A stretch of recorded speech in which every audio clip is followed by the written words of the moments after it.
Please subscribe to the channel to support us. The text message was received at 3:17 a.m. Activating my phone in the darkness of our Boston brownstone. Francis may have presumed I would be asleep. Alternatively, the 13-hour time change from Bali may have disoriented him. Regardless, his message radiated with unrestrained delight. Sold our Cape Cod beach house and allocated all our savings to commence my new life with Jessica. Take pleasure in experiencing homelessness. Amusingly, please refrain from phoning modifying my number tomorrow. I gazed at the screen. The blue light illuminating my face in the pre-dawn darkness. Following 3 decades of matrimony. This constituted his farewell.A text message punctuated with, "Lol." I placed my phone on the nightstand and inhaled deeply. My name is Alice Mercer.At 52. I never anticipated commencing over, however. I also never anticipated that my husband of 30 years would deplete our funds and elope with his 29-year-old personal trainer. However, to be candid, I had harbored suspicions for some months. The initial indication was Francis's abrupt fascination in fitness last spring after years of disregarding my mild recommendations on health exams. He had suddenly enrolled in an exclusive gym and commenced 2-hour training sessions 3 times a week. By summer, the sessions had escalated to a daily frequency, resulting in a weight loss of 30 pounds. You ought to be pleased for me. He would become irate if I inquired about the escalating credit card expenses. I am finally prioritizing my well-being. Subsequently, there were alterations to the passwords of our financial accounts, clandestine phone calls, and work trips that coincidentally matched the areas featured in Jessica's Instagram pictures. His trainer. I am not inherently confrontational as a hospital administrator. I have developed my profession by meticulous observation, documentation, and strategic planning. Rather than launching allegations, I commenced documenting observations, gathering evidence, and seeking competent counsel upon Francis's announcement of his intention to undertake a solitary wellness retreat in Bali.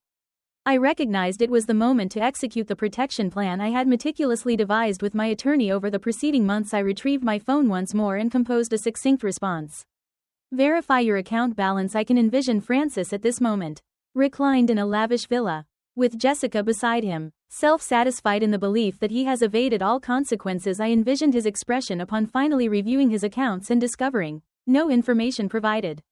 Not entirely devoid of substance, he would discover notifications of the emergency court orders I had submitted 3 weeks prior, which froze our joint assets following the presentation of evidence pertaining to his infidelity and intended financial abandonment. He would ascertain that the purported successful transfer he believed he had executed had been intercepted and deposited into a court-monitored account.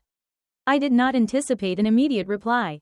Francis had consistently exhibited confidence bordering on arrogance. He would not verify the account balance immediately. He would presume his strategy had executed brilliantly. I prepared a cup of tea and positioned myself at my desk. Accessing the folder titled Francis documentation, contained within was the timeline I had constructed over the preceding 6 months. A precise account that had eventually preserved our family's financial future. The issue originated with the credit card statements. Francis had consistently exercised caution over finances, meticulously examining each expenditure I incurred. Hence, when he commenced spending $500 weekly at Elite Training Solutions without prior consultation, I saw that something was off. Subsequently, random cash withdrawals occurred, $2 here, $3 there, consistently barely below the threshold that would elicit a notification from our bank. I initially consulted with Diane, our family attorney, who advised me to collect evidence discreetly and without confrontation. She advised documenting everything. If he is devising what I suspect, we will require a robust documentation record. Consequently, I acted accordingly. I captured images of financial documents, documented dates of atypical withdrawals, and produced copies of our property deeds. I engaged a forensic accountant who uncovered that Francis had established a separate bank account 3 months prior. Most incriminating of all, I discovered draft emails to a real estate agent regarding the discreet listing of our beach house, a property that had been in my family for centuries. The pivotal moment occurred when I eavesdropped on a telephone conversation when Francis believed I was at work. I returned home early due to a migraine and was resting in our bedroom when I overheard him in his office, chatting in the soft, private tone he once reserved for me. "Jessica, baby, it's all coming together," he said. "The coastal house ought to sell rapidly. Alice is unaware upon the arrival of those funds in our account. I will transfer the entirety to the offshore account we established by the time she comprehends it. We will be realizing our aspirations in Bali." I lay there completely still as my spouse of 30 years schemed to leave me impoverished the following day. I presented all the evidence to Judge Martinez, who had sufficient experience with such cases to identify the pattern. The emergency asset protection order was promptly issued, placing all our joint assets under interim judicial oversight. Any efforts to transfer substantial amounts will be automatically identified and detained. The morning light was started to permeate the drapes. Now our offspring, Thomas and Alice, will be calling shortly. They possessed comprehensive knowledge. I had seated them 3 days prior to elucidate their father's intentions and the legal measures I had undertaken. At 27 and 24, they possessed the maturity to comprehend betrayal. Yet the anguish reflected in their eyes nearly shattered me.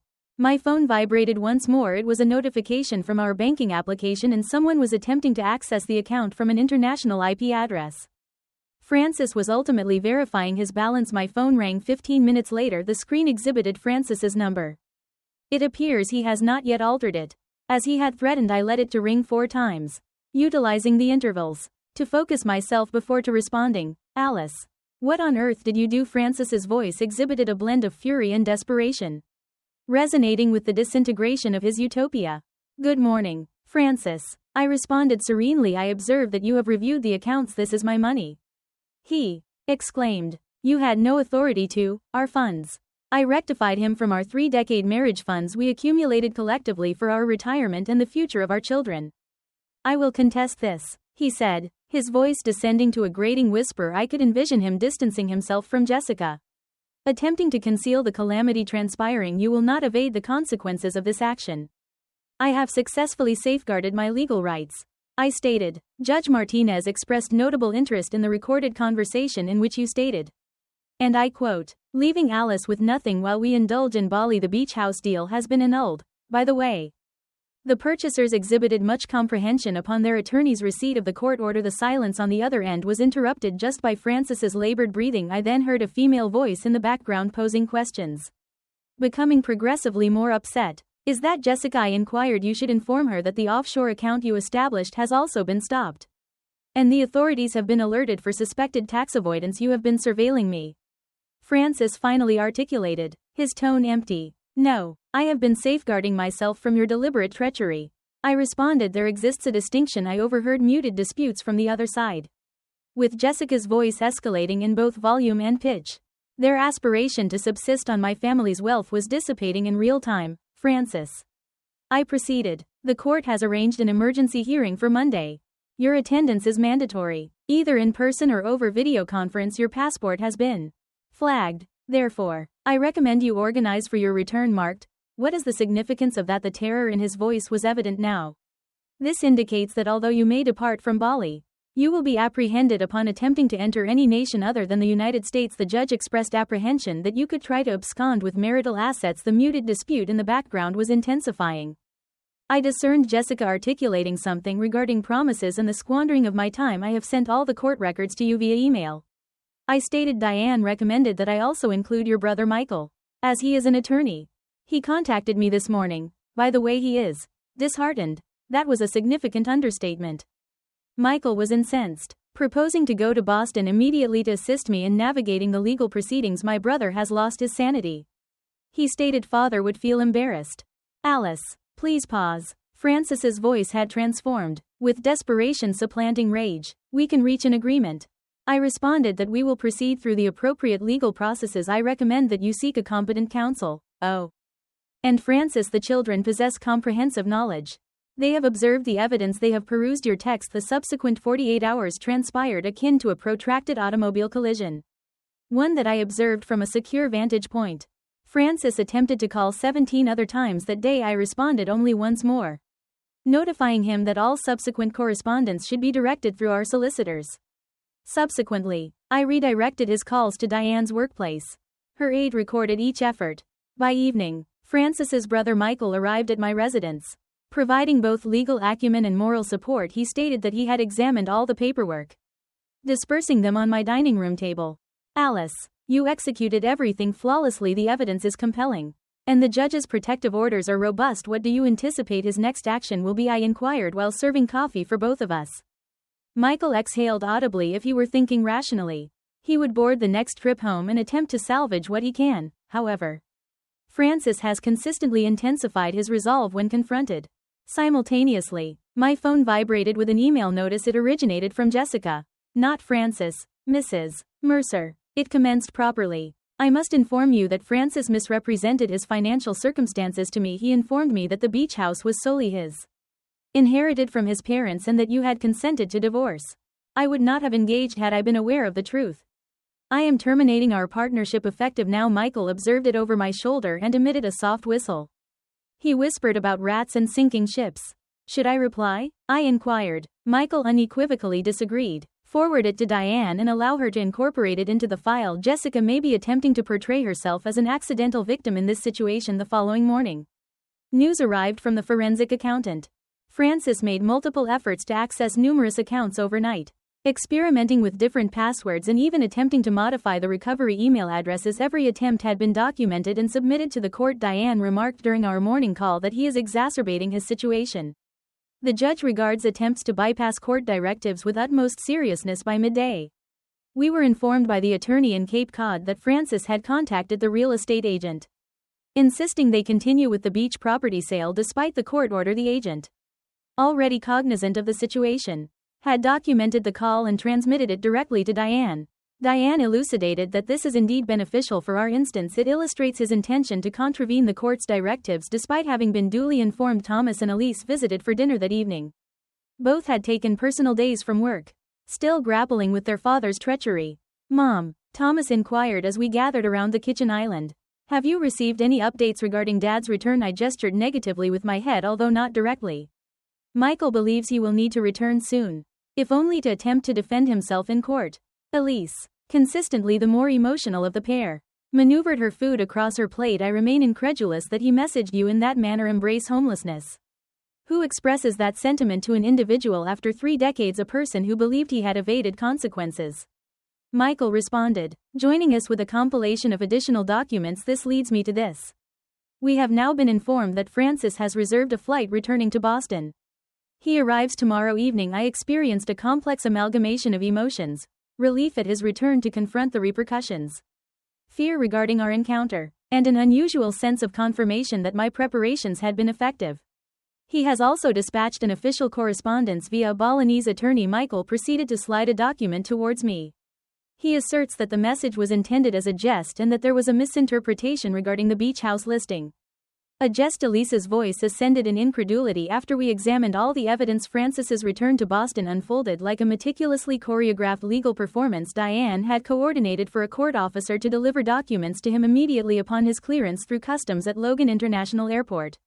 Michael's colleague awaited in the terminal, providing us with live updates as events transpired. Michael claimed that he had just arrived, reading from his phone while we were seated in Diane's office. Appears stunned. No indication of Jessica. Court officer is approaching immediately. I nodded, preserving my cool despite my rushing heart. After 3 decades of matrimony, I was enough acquainted with Francis to predict his reaction. Initially denial, subsequently negotiation, followed by misplaced rage, and ultimately, when everything else proved futile, weeping appeals for forgiveness. Diane inquired softly, Alice, are you completely certain you wish to attend tomorrow's hearing? You may provide me complete authorization to represent you. I must be present. I responded, not for Francis, but for my own sake. I devoted numerous years to being inconspicuous, prioritizing his wants and aspirations over my own. Alice grasped my hand in a comforting manner. Our children insisted on accompanying me to the law office, presenting a united face as we traversed this terrible chapter. 2 hours later, Francis's newly appointed attorney contacted Diane. They solicited an emergency meeting before the hearing, a final endeavor to compromise. Diane elucidated that they are proposing a settlement following the call. Francis is prepared to permit you to retain the beach house if you rescind the emergency orders and consent to a swift, discreet divorce. May I proceed? I reiterated, the ridiculousness nearly provoking laughter. The beach house that has been in my family for 4 generations, Diane affirmed with a nod. This is not a substantial proposal. They are probing to ascertain your potential acceptance. I stated emphatically that we will meet them in court. That evening, when I was preparing for bed, my phone rang with Francis's brother's number. Alice, I am with Francis, Michael stated, his voice taut. He requests to converse with you prior to tomorrow's hearing. I have counseled against it, yet he remains adamant. I inhaled deeply. Activate the speakerphone, but remain in the room. Michael. Alice? Francis's voice was raspy and despondent. This situation has escalated uncontrollably. I committed a grave error. Which specific error? I inquired quietly. Conspiring to appropriate our savings, seeking to sell my family's beach house, or texting me that I ought to relish my state of homelessness? He muttered. I was not thinking clearly. Jessica. She rendered things appear feasible. A novel existence, a new beginning, however. She has departed now. The moment she recognized the absence of funds. She vanished. How astonishing. I commented dryly. I wish to return home. He stated, his voice faltering. We can move past this 30 years. Alice. Does that not hold any significance for a brief period? I recalled the young guy the first had wed. Aspiring, charismatic, we were filled with aspirations to construct together. However, that individual had vanished long ago, supplanted by an individual intent on financially undermining me. And emotionally. Without hesitation it held significance. I responded quietly. I meticulously documented everything. For that reason, that is the reason I safeguarded our collective creation. Consequently, I will see you in court tomorrow. Upon concluding the call, I positioned myself on the side of our bed. I am currently in my bed. I permitted myself a moment of sorrow for the marriage I believed we possessed. Tomorrow will demand all my strength, all of my dignity. The courthouse was formidable, ceremonial, all refined marble and resonant corridors. I occupied a seat adjacent to Diane at the plaintiff's table. My alignment direct, hands positioned serenely on the smooth wooden surface. Thomas and Alice were seated right behind me, while Michael positioned himself midway between our table and Francis's intended seat, a visual representation of his conflicting allegiances, yet unwavering support for the truth. Upon Francis's entrance with his attorney, I was taken aback by his appearance. The assured, the tanned man, who departed for Bali 3 weeks prior, appeared weary and reduced. He endeavored to get my attention, although I maintained my concentration ahead, concentrating on Judge Martinez as she entered the courtroom. The judge commenced by addressing the case of Mercer against Mercer. While examining the documentation before her, I observed that the interim asset protection orders were issued 3 times. Weeks ago, based on evidence of attempted deception and financial abandonment.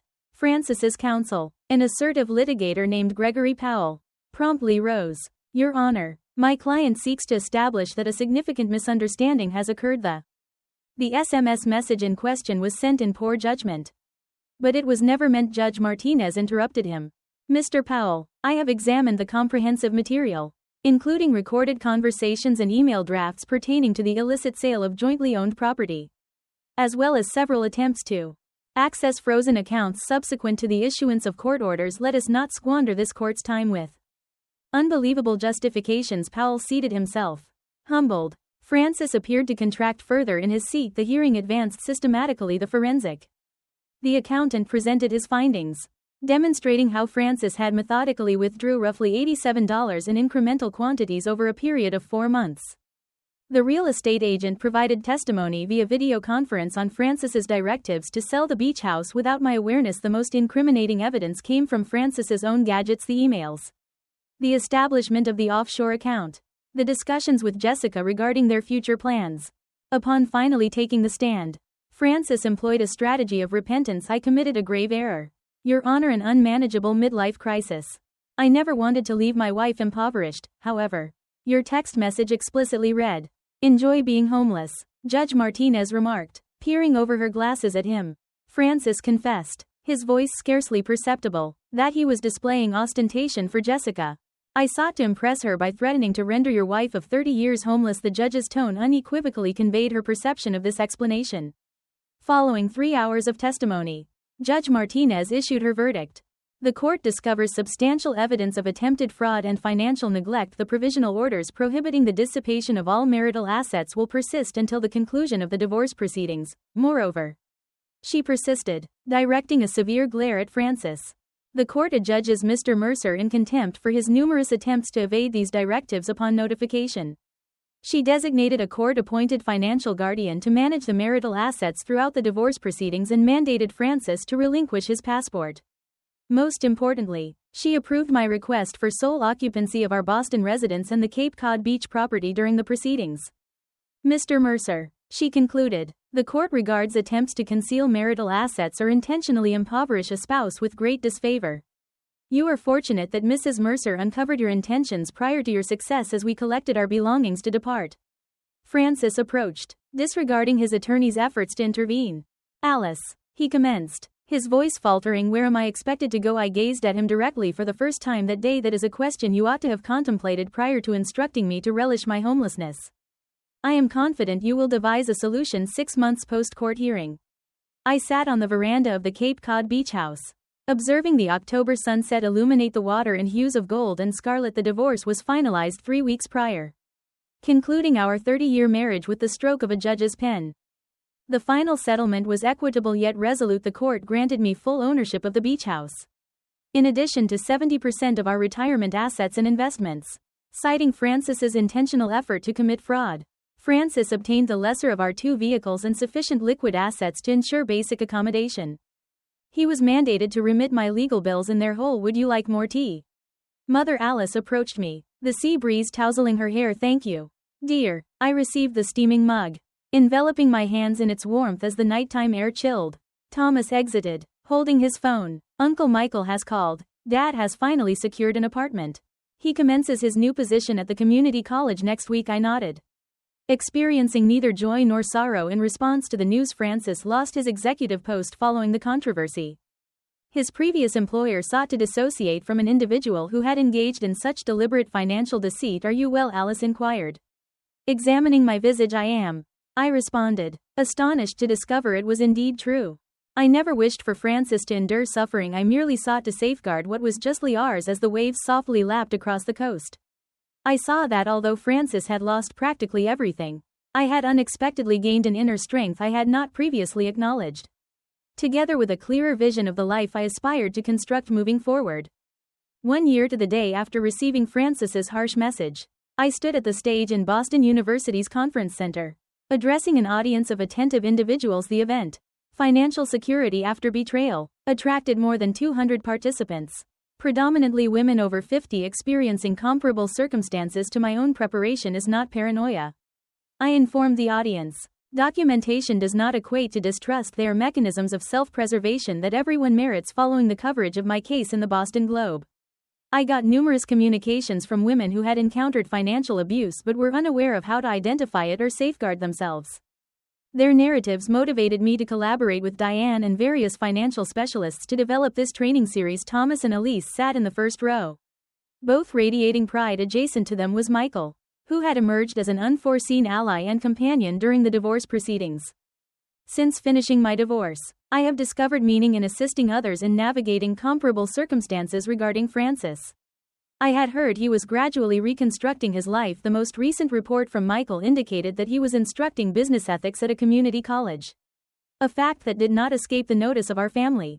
Jessica had seemingly progressed to another wealthy individual in Florida following the presentation. As individuals queued to pose inquiries, an elderly woman clutched my hand firmly. My husband of 42 years is contemplating a similar endeavor, she whispered. Thanks to your assistance, I have already engaged an attorney and recorded all pertinent information.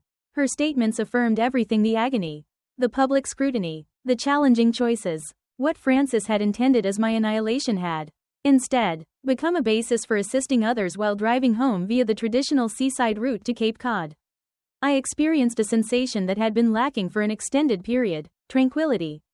Not due to the repercussions endured by Francis, but because I discovered an unforeseen strength inside myself. Occasionally, the most potent reaction to cruelty is not vengeance, but resilience.